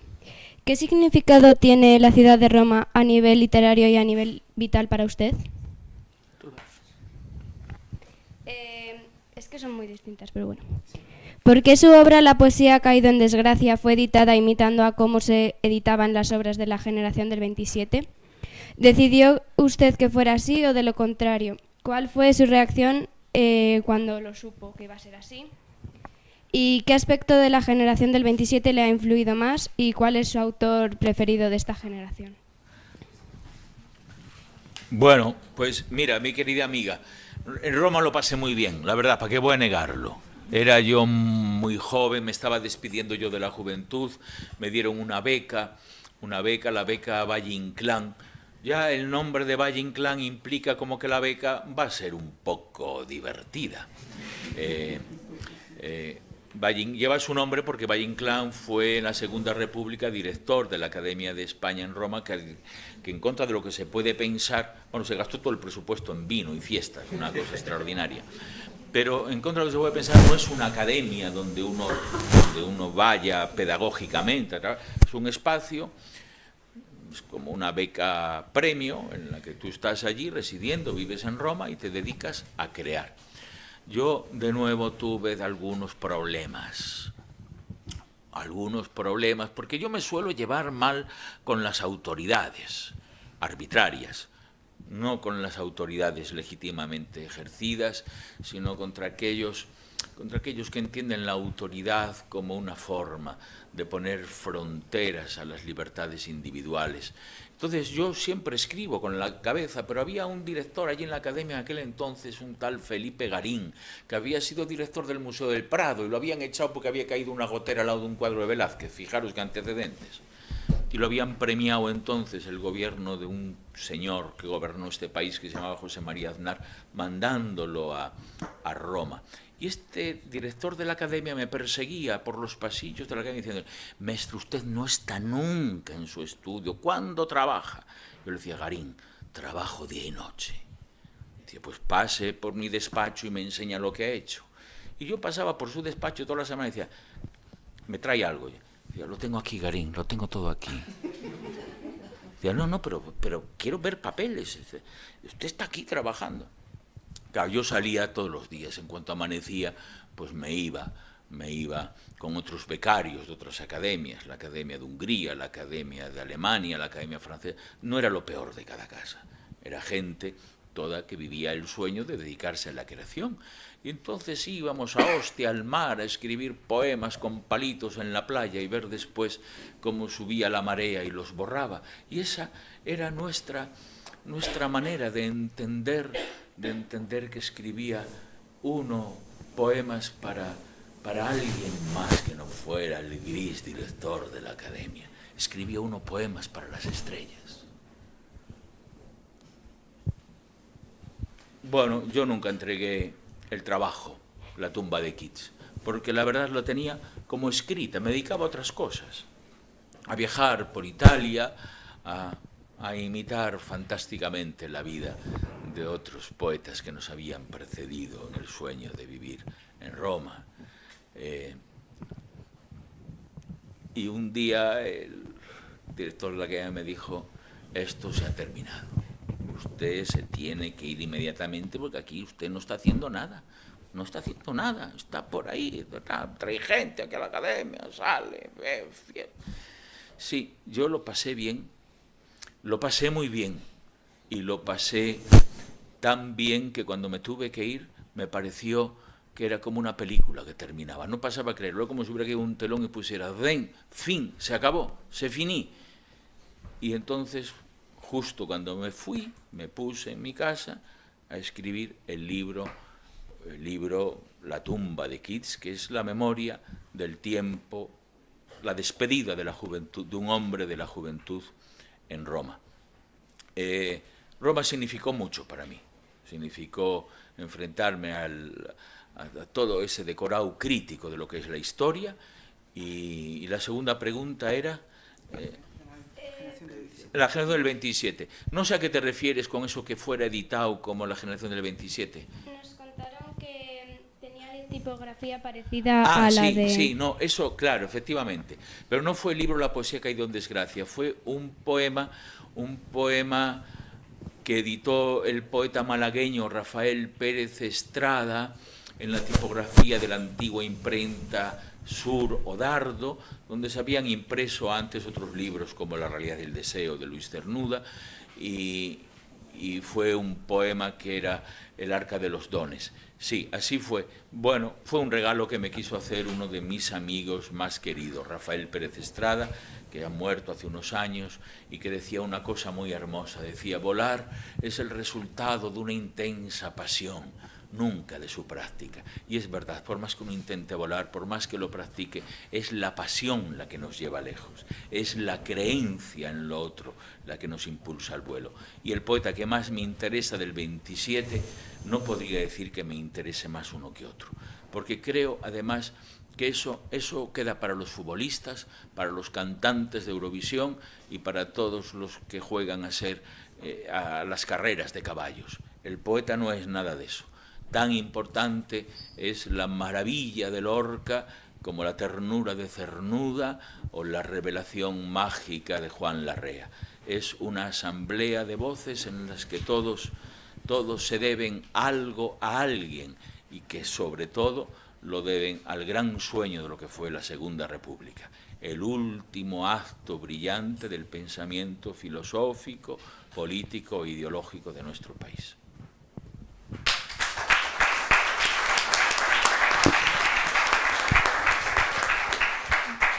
Carlos Bermejo Rozada y Nuria González. Perdón, no te he entendido. Carlos, ya. Carlos Bermejo y Nuria González. Ya. A ver, Carlos, que has estado tú muy sonriente. Mi pregunta sería: ¿qué influencia han tenido las vanguardias, tanto artísticas como literarias, en tus obras? ¿Y qué tendencia de estas te resulta más interesante y por qué? Ya, pues fíjate, Carlos, qué bonita pregunta. Las vanguardias creo que han sido fundacionales. Yo, la verdad, me siento más próximo, he de decirlo, aunque pueda generar un poco de perplejidad, me siento mucho más próximo a André Breton que a Garcilaso de la Vega.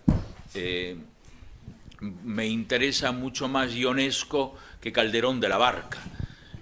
Creo que las vanguardias han supuesto un cambio de paradigma, un pasar la página, una manera de entender el hecho artístico como un acto de vida. que no existe diferencia entre la creación y la vida, y que hay que vivir tal como se crea, y convertir la vida de cada uno de nosotros en un acto artístico, en un acto creativo, en un acto hermoso. No podemos dejar solo que el arte sea una expresión bella o justa de un pensamiento. Tenemos que hacer que nuestra vida sea bella y justa como lo es el arte. Y creo que eso, en resumidas cuentas, es lo que vienen a contar las vanguardias, ¿no? Cambiar, transformar el mundo y la vida, y empezar, lógicamente, transformándonos nosotros, porque si no cambiamos nosotros, mal podemos cambiar las circunstancias históricas en las que vivimos, ni aspirar a nada. Y en ese sentido, dentro de las vanguardias históricas, pues yo me siento pues muy próximo, o mucho más próximo, al sueño del surrealismo, a la entrada, al abrir la puerta a los sueños, a la percepción, a la intuición, a la magia, a los diálogos con todas las manifestaciones de la cultura que, lejos de las apolilladas academias y de las oscuras cátedras llenas del viejo polvo retórico de las poco apasionantes y, por no decir hoy, caducas fórmulas de la creación, ponen en manos de cada uno de nosotros la posibilidad de que hagamos arte siguiendo estrictamente la ley más exacta de todas, creo yo, para hacer arte. Es decir, haciendo lo que a uno le dé la gana.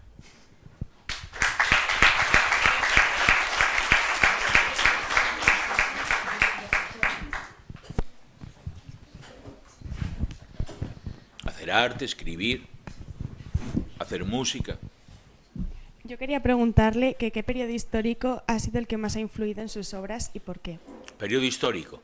Pues sí, yo creo que el periodo histórico de entreguerras, el periodo histórico en el que aparecen las vanguardias, lo que llamamos vanguardias históricas, y el surrealismo. Sí, creo que pues desde 1910 a la posguerra de la Segunda Guerra Mundial.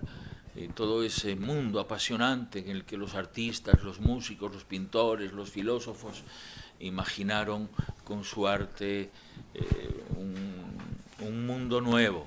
Hicieron de su tarea una tarea de transgresión y de desobediencia a todas aquellas ideas, creo yo, muertas, aquellos libros muertos cuyas palabras no hicieron otra cosa que sustentar el clasismo, la esclavitud, el menosprecio a la condición absolutamente libre del deseo de las personas, el concepto aristocrático de la existencia, toda esa ceniza muerta frente a al nuevo principio de la libertad que nos hace libres e iguales en el desafío del porvenir.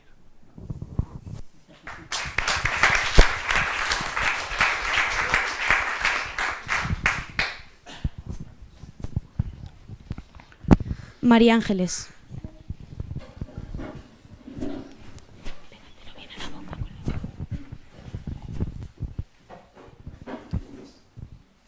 Hola. Hola, María Ángeles.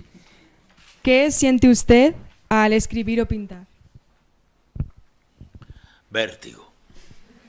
Siento vértigo, primero vértigo, después miedo, después entusiasmo y por último decepción.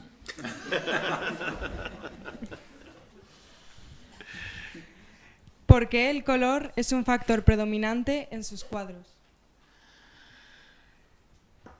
Pues, porque creo que, por razones obvias, porque el mundo sería horrible en blanco y negro, ¿no? Y porque el color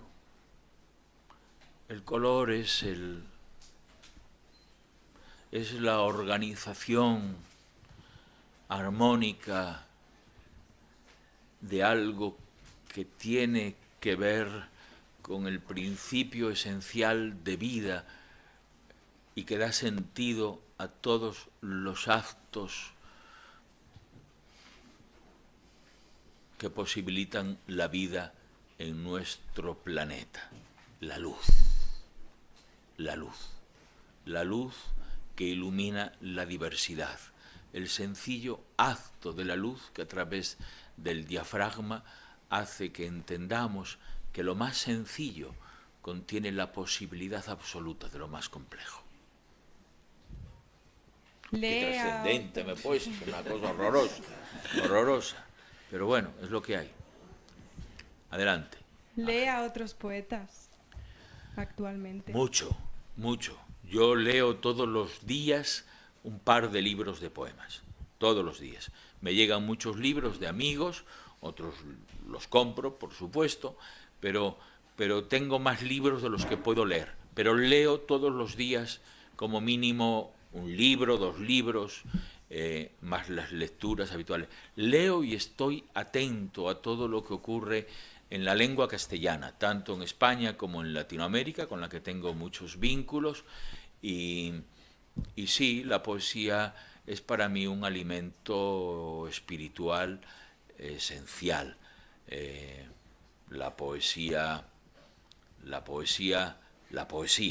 no esa matraca ahora desnatada, 00 materia grasa y edulcorada con esteva, que es alguna de las manifestaciones que se hacen pasar por poesía, pero que no son otra cosa que propaganda sentimental.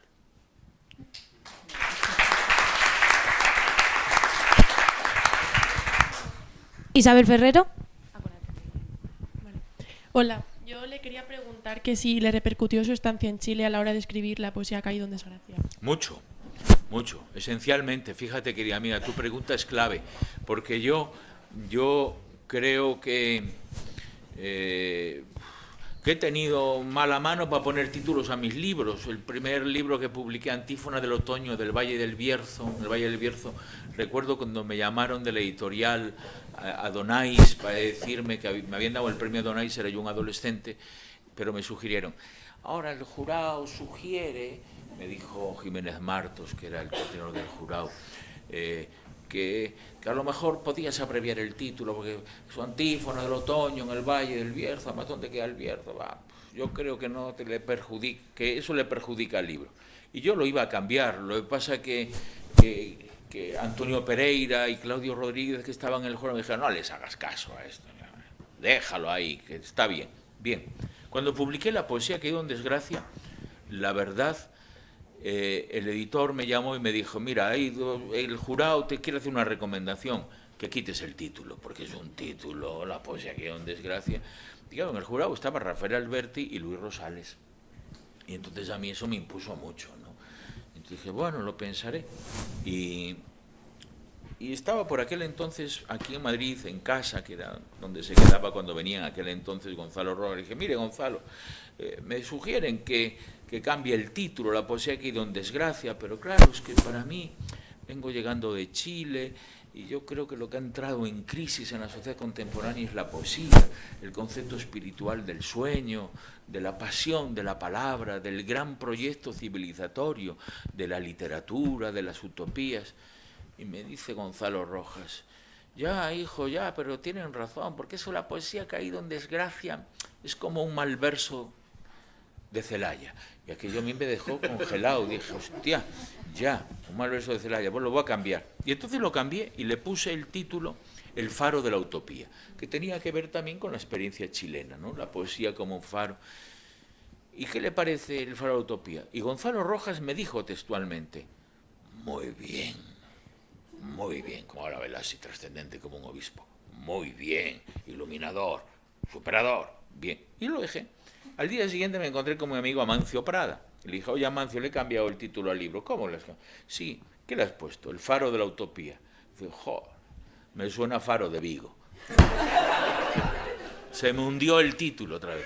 O sea que decidí ponerle la poesía Caído en desgracia, que tenía que ver, pues, con la crisis de las utopías en aquel entonces, en aquellos tiempos, donde todavía estaba muy viva en el discurso social, como volverá a estarlo, la apuesta, ¿verdad?, por el humanismo crítico y el lugar de lámpara que enseña el camino a los errantes, y lo que significó la poesía, por ejemplo, en la resistencia civil en Chile contra el fascismo, la poesía de Nicanor Parra, de Jorge Teillier, de Pablo Neruda, de Violeta Parra.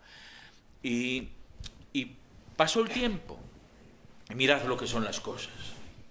Llegó Gonzalo Rojas, le di el libro, y lo miró, y yo dije, claro, fíjate, como no se lo cambió, me va a poner tío, y dice, qué bonito título, qué valiente además. Con lo cual me di cuenta, por segunda vez en mi vida, de que la opinión en poesía es muy relativa. Y esto enlaza con lo que hablábamos antes. ¿Cómo se debe entender pedagógicamente un poema? Pues como lo quiera el alumno. El profesor es el que propone, pero el que resuelve es siempre el alumnado. Y esto lo digo porque yo lo aprendí muy pronto. Cuando gané el premio Donais con Antífona del Otoño en el Valle del Bierzo,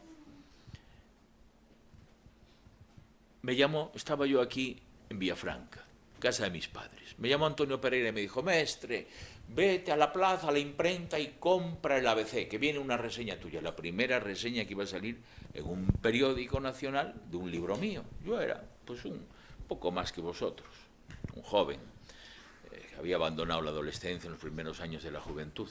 Y entonces había una crítica de Florencio Martínez Ruiz, que decía, bueno, un libro interesante, pena que el último poema del libro, un largo poema dedicado a su pueblo, Villafranca, sea muy localista y con una imaginería un tanto desarticulada, que desentona en el conjunto, y que hubiera quedado un libro redondo sin el largo poema final que este muchacho se le ha ocurrido poner. Y dije, vaya por Dios, porque yo había pensado en no ponerlo, porque me parecía que un poema a mi pueblo quedaba como una cosa... Quería ser un poco más arribista, ¿no? No, pero lo puse. Llegué, apenas termino la lectura, me vuelve a llamar Antonio Pereira. Me dice, mestre, he leído otra reseña, vete a por el ya. Marcha por el ya, a la imprenta. Salía una reseña de Carlos Murciano, en la que decía, bueno, es un libro interesante, un joven poeta, patatín, patatín, pero no tiene el tono que alcanza, sin lugar a dudas, el mejor poema del libro, el final, Villafranca. Y entonces yo quedé mirando a la pared y dije, pero ¿esto qué es? Y entonces me di cuenta de esa diferencia que existe, que hablamos antes, entre los ornitólogos y los pájaros, ¿verdad? El poeta escribe desde otro lugar de la inocencia, y el conocimiento que hay sobre la obra atiende a otros conceptos y a otros preceptos, a otras perspectivas con los que nada tiene la condición esencial de hereje del poeta. Eso lo decía Unamuno, decía, el poeta ha de ser un hereje, y hereje es el que se atiene a posceptos y no a preceptos, a resultados y no a teorías, es decir, a poemas, al espacio vivo de la palabra. Todo lo que uno escribe viene de alguna parte. La poesía, caído en desgracia, viene de esa melancolía de las utopías muertas.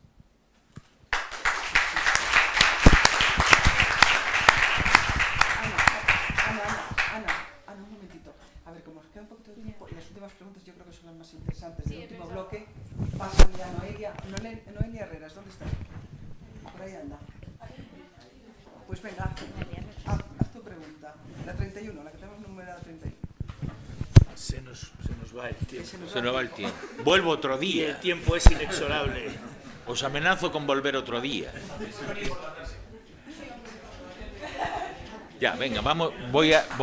No me voy a pasar más de 5 segundos contestando cada pregunta. No.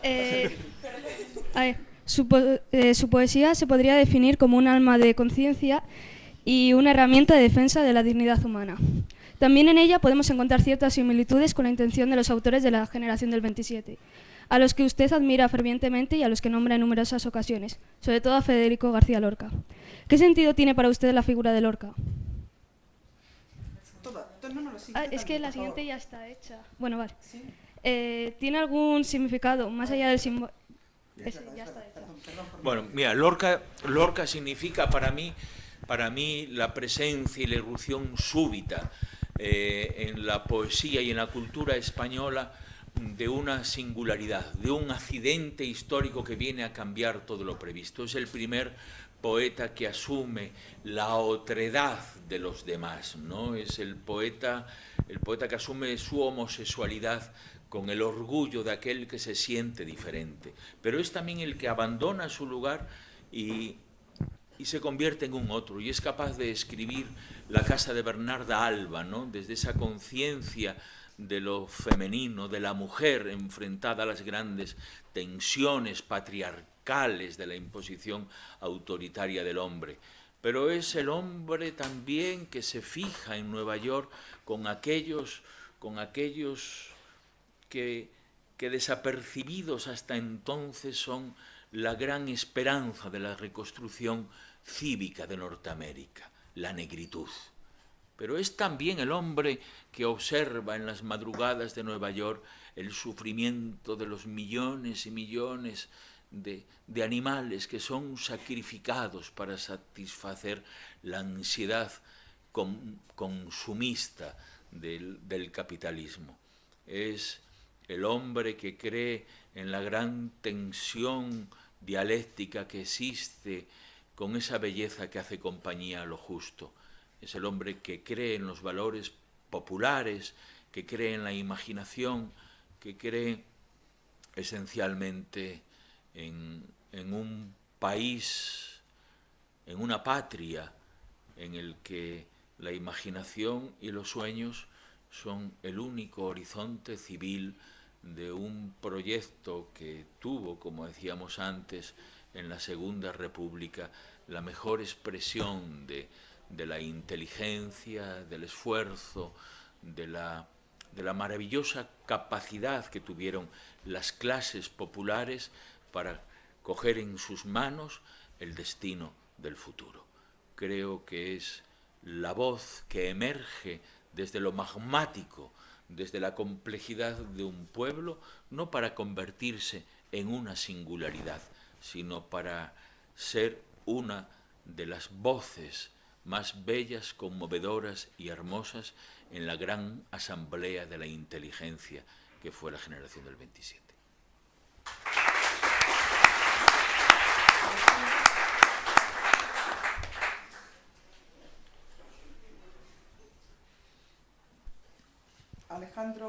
Alejandro Tarrio.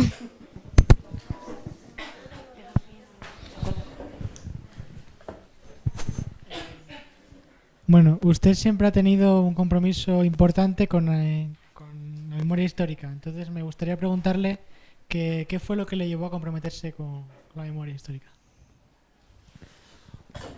Bueno, comprometerme con la memoria histórica es que da igual que uno se comprometa o no se comprometa, la memoria histórica está ahí. Tú puedes ignorar que las cunetas de nuestra patria están llenas de ciudadanos que fueron fusilados, recibieron un tiro en la nuca y fueron abandonados y no entregados a sus familias y enterrados clandestinamente por el simple hecho de pensar, ¿sabéis? De pensar exactamente como pensamos posiblemente la inmensa mayoría de los que estamos aquí. En una escuela pública, en la democracia, en el derecho al voto, en el derecho del voto de la mujer, en una sanidad y un acceso igualitario a la educación. Es decir, esos fueron los cargos. Entonces, la memoria histórica no es una opción por la que uno tenga que optar, es una opción por la que algunos no han querido optar. Yo no tengo que fijarme en ningún lugar para darme cuenta de lo cual es la herida pendiente que hay en mi patria. Lo que en todo caso puedo intentar mirar para otra parte, como hace el presidente del gobierno, ¿no? Cuando se jacta de decir que no ha dado un duro, que no quiere, que va a derogar. No, yo pienso que la memoria histórica es un imperativo categórico hoy del pensamiento social. Es decir, que que nadie en un país puede olvidar a aquellos ciudadanos que represaliados y desde la inocencia de su justicia siguen en algún lugar de la memoria civil aún sin haber sido incoado el acto digno de que alguien les pida perdón, de que alguien nombre la palabra de su inocencia y de que alguien ayude a devolver al lugar donde todos y cada uno de nosotros mantenemos la memoria de nuestros muertos, el derecho que tiene cualquier persona a ser enterrado, el derecho que tiene cualquier persona a recordar a sus padres, a sus hermanos o a sus abuelos. A mí no me hace falta comprometerme con los derechos obvios de los demás. Yo no puedo comprometerme, mi querido amigo, con tu libertad. Puedo mirar para otro lado el día que la pierdas. Pero el derecho que ejerce tu dignidad civil de ciudadano en el pleno ejercicio de la inocencia de los derechos de tu felicidad es algo sobre lo que no me cabe a mí pronunciarme. La memoria histórica forma parte de la realidad absoluta de mi país. Sencillamente no he mirado para otra parte.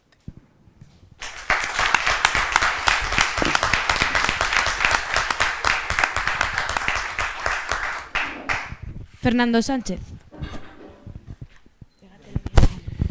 Querría saber cuál es tu opinión acerca de que sigan existiendo cierto tipo de vestigios franquistas, como pueden ser Cruces de la Victoria, el más problemático de todos, como puede ser el Valle de los Caídos. Un poco sobre eso. Sí, pues fíjate, querido amigo, me conmueve mucho que hagas esa pregunta, ¿no? Porque está relacionada con lo anterior. Pues me parece muy mal. Me parece muy mal porque creo que sin una explicación sobre lo que es la historia, el lugar de donde venimos y el lugar a donde vamos, no solo por ese principio de decir, es que la historia que no se conoce se vuelve a repetir. Eso sería un principio un poco egoísta, es decir, bueno, para que no nos pase a nosotros hay que recordar. No, no, yo no recuerdo para que no me pase a mí. Recuerdo porque quiero la restitución de inocencia y de justicia en el lugar donde nunca existió la justicia.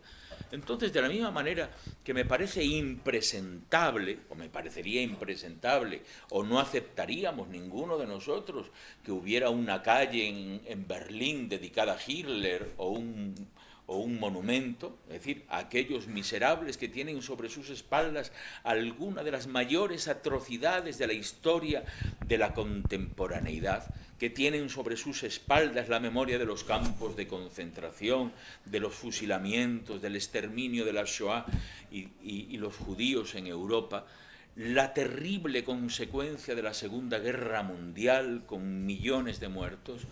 No podemos pensar, ¿verdad?, que el franquismo, cuya connivencia con el nazismo alemán y el fascismo italiano fue absoluta, es demostrable. Los cientos de miles de víctimas, no en la guerra, sino ya terminada la guerra, en la retaguardia civil, donde no había frente, donde se iba casa por casa a sacar a los disidentes, no se puede honrar ni colocar como un modelo de ejemplaridad a aquellos cuya conducta no fue otra que la criminalidad, no fue otra que el odio del hombre contra el hombre, no fue otra que el menosprecio a la condición absoluta de la inocencia de las víctimas. Es algo que no solo sigue humillando la memoria del pasado, sino que humilla la dignidad del presente.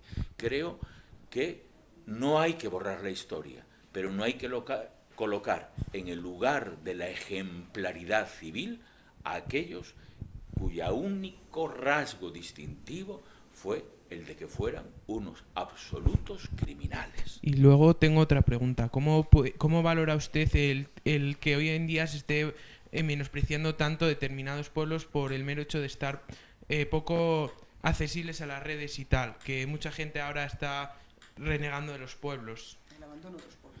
Ya, Bueno, pues me parece, querido amigo, pues me parece muy mal, porque forma parte de la misma voracidad del capitalismo, ¿no? Se trata de ahorrar, de que en los pueblos entonces pues no haya servicios sociales, no haya accesos, no haya recogida, sistema de recogidas de basura, no haya escuelas. Entonces, si todo eso se ahorra y hay una concentración en las grandes ciudades, como ocurre pues en nuestra provincia con Ponferrada, ¿no? Ahí está la Rosaleda, miles y miles de viviendas prácticamente abandonadas, pero había que sacar a los pueblos, a la gente de sus pueblos, había que sacarlos para ahorrarse dinero, no para ahorrarse dinero, sino para venderles el dinero y para sacarles el dinero que habían ganado con su esfuerzo en la emigración.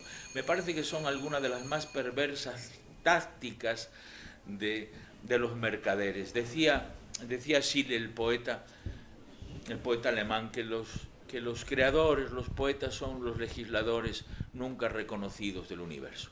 Hoy, querido amigo, ya sabemos que eso no es así. Los legisladores del universo son los grandes sátrapas y los mercaderes del dolor humano, aquellos que hacen de eso, del negocio, del abandono de los pueblos, el futuro negocio que es el de las grandes empresas inmobiliarias y especulativas en las ciudades. Y por último, me gustaría preguntarle cómo valora usted que hoy en día se esté poniendo tan de moda los movimientos ultraderechistas, como puede ser, no sé, más conocido Trump, pero la extrema derecha, los neonazis en Alemania, el Amanecer Dorado en Grecia, el partido de Amanecer Dorado en Grecia, o en Austria que esté ya en el propio gobierno. ¿Cómo puede afectar eso a cosas que usted defiende, como puede ser la inmigración o toda la gente que tiene que huir por determinados motivos? Sí, bueno, pues lo observo como una tragedia del pensamiento contemporáneo.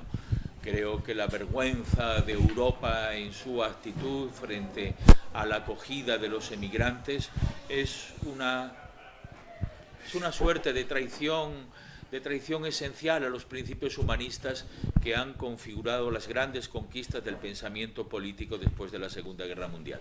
Creo que el auge de los movimientos ultraderechistas en Europa no solo supone una catástrofe, sino que es una tremenda alarma a la que hay que enfrentarse, porque detrás de eso no puede haber otra cosa que la desestabilización del valor más esencial que hoy tenemos para poder convivir armónicamente, que son los principios elementales de la democracia y el respeto a los demás.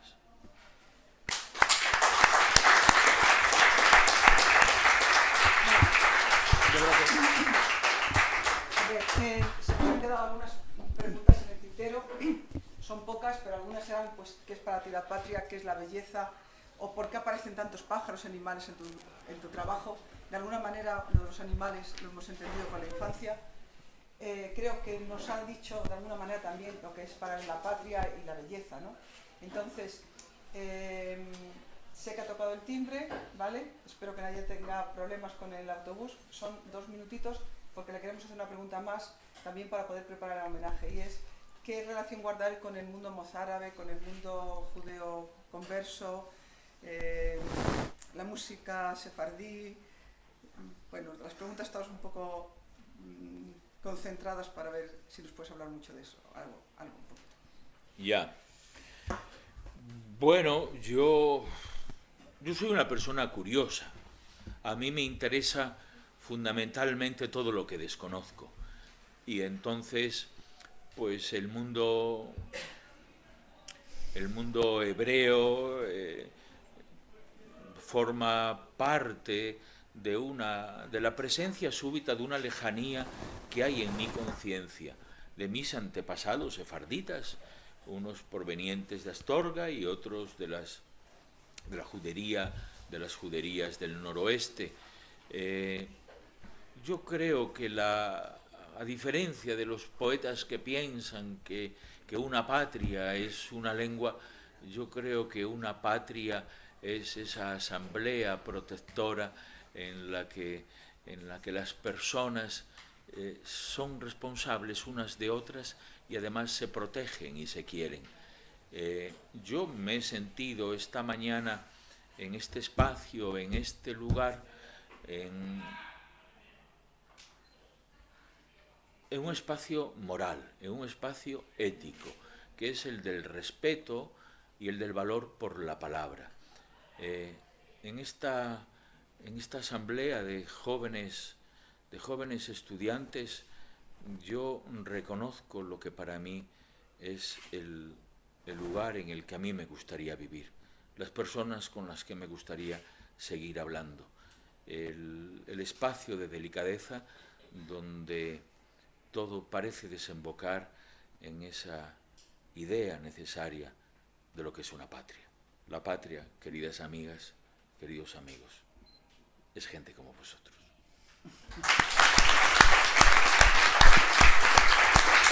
Damos ya por finalizado, ¿no?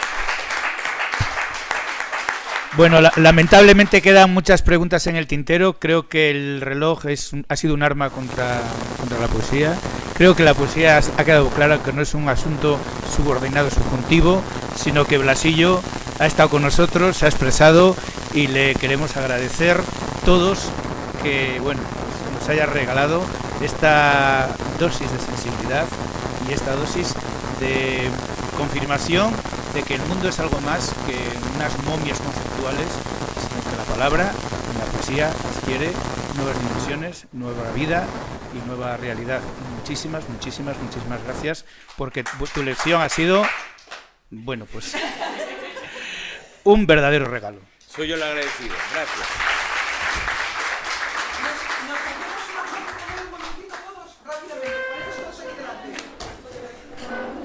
¿Me vas a dar una revistita? Te doy estas dos porque son las dos últimas que hemos hecho, por si te sirven para el camino.